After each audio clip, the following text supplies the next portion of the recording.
ನೋಡಿ ಅದೊಂದು ವಿಚಾರದಿಂದ ಈಗ ಸೌಜನ್ಯ ನನ್ನ ತಂಗಿಯಿಂದ ಇವತ್ತು ಎಷ್ಟೋ ತಂಗಿಂದ್ರು ಅಕ್ಕಂದ್ರು ನನ್ನ ತಾಯಿಂದ್ರು ಎಷ್ಟೋ ಜನ ರೇಪ್ ಒಳಗಾಗಿ ಎಷ್ಟಷ್ಟು ವಿಕೃತವಾಗಿ ಸಾಯಿಸ್ತಾರೆ. ಮೊನ್ನೆ ಡಾಕ್ಟರ್ ಎಲ್ಲ ಕಲ್ಕತ್ತಾದಲ್ಲಿ ಆಗ್ಲಿಲ್ವಾ?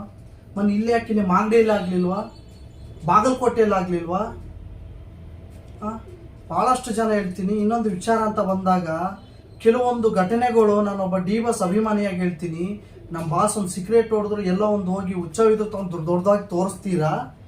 ಕೆಲವೊಂದು ಮಾಧ್ಯಮದವ್ರದ್ದು ಹೇಳ್ತಿದ್ದೀನಿ, ಇಂಥ ವಿಚಾರ ಬಂದಾಗ ಎಲ್ಲೋಯ್ತು ನೀವೆಲ್ಲ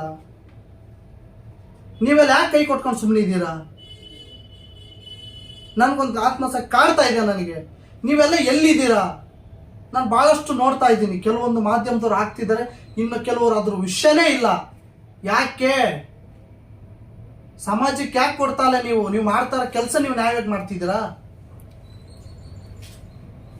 ಇವತ್ತು ಸೌಜನ್ಯ ಒಂದು ಹೆಣ್ಣು ಅಲ್ವಾ? ಅಲ್ಲ, ಬಟ್ ಕೆಲವ್ರು ಮಾಡ್ತಾ ಇದಾರೆ, ಕೆಲವ್ರು ಮಾಡಿ ತೋರಿಸ್ತಾ ಇದಾರೆ. ಅದನ್ನೇ ಕೆಲವ್ರು ಮಾಡ್ತಿದಾರೆ. ಇನ್ನು ಕೆಲವ್ರಿಗೆ ಏನಾಗಿದೆ, ದರ್ಶನ್ ಅಂತ ಬಂದಾಗ ದೊಡ್ಡ ರೌಂಡ್ ಹಾಕಿ ಹೊಡಿತೀರಾ, ರೌಂಡ್ ಹಾಕಿ ತೋರಿಸ್ತೀರಾ. ತಪ್ಪು ಅನ್ನೋದೇ ಗೊತ್ತಿಲ್ಲ ನಿಮ್ಗೆ. ನಿಮ್ ತಾಕತ್ತಿದೆ, ದರ್ಶನ್ ಸರ್ ತಪ್ಪು ಮಾಡಿದ್ರೆ ಅಂತ ಪ್ರೂವ್ ಮಾಡೋ ತಾಕತ್ತಿದೆಯಾ ನಿಮ್ಗೆ? ಅವ್ರು ಮಾಡಿರೋ ಒಳ್ಳೆ ದಾನ ಧರ್ಮಗಳು ತೋರಿಸಿ ನೋಡೋಣ. ಇವತ್ತು ಅನ್ಯಾಯ ಆಗಿರೋ ಸೌಜನ್ಯ ಅದು ತೋರಿಸಿ ನೋಡೋಣ.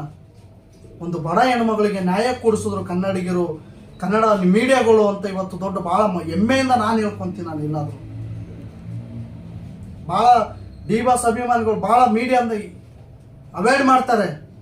ಬಹಳ ನಾನು ಹೆಮ್ಮೆಯಿಂದ ಹೇಳ್ಕೊಂತೀನಿ. ಸೌಜನ್ಯ ವಿಚಾರವಾಗಿ ನೀವು ಧ್ವನಿ ಎತ್ತಿ ನೀವು ಸಪೋರ್ಟ್ ಮಾಡಿದ್ರೆ ನಾನು ಹೆಮ್ಮೆಯಿಂದ ಹೇಳ್ಕೊಂತೀನಿ. ನಾನು ಯಾವುದೋ ಒಂದು ಒಳ್ಳೆ ವಿಚಾರನ ಟಾರ್ಗೆಟ್ ಮಾಡೋದಲ್ಲ, ಕೆಟ್ಟ ವಿಚಾರಗಳು ಟಾರ್ಗೆಟ್ ಮಾಡಬೇಕು. ಅವತ್ತು ಬಹಳ ಗೌರವದಿಂದ ಹೇಳ್ಕೊಂತೀನಿ ನಾನು. ನಿಮ್ಗೊಂದು ವಿಷಯ ಗೊತ್ತಾ ಎಲ್ಲರಿಗೂ, ಇವತ್ತು ತೆಲುಗು ತಮಿಳಲ್ಲಿ ಎಷ್ಟೋ ಯೂಟ್ಯೂಬರ್ಸು, ಎಷ್ಟೋ ರೀಲ್ಸ್ ಮಾಡೋಂಥ ಹುಡುಗರು ಸೌಜನ್ಯ ಮ್ಯಾಟ್ರ್ ಆಗಿ ತೋರಿಸ್ತಾ ಇದ್ದಾರೆ. ಕರ್ನಾಟಕದಲ್ಲಿ ಈ ಥರ ಆಗ್ತಿದೆ, ಈ ಥರ ಎಲ್ಲ ನಡೀತಿದೆ ಅಂತ. ನಮ್ಮವ್ರಿಗೆ ಏನಾಗಿದೆ ಅಂತ ನಮ್ಮವ್ರು ನಮ್ಮನ್ನೇ ವಿರೋಧಿಸ್ತಾರಲ್ಲ, ಏನು ಅಂತ. ಎಲ್ಲಾರೇ ಮನೆ ಹೆಣ್ಮಕ್ಳೇ ಅಲ್ವಾ?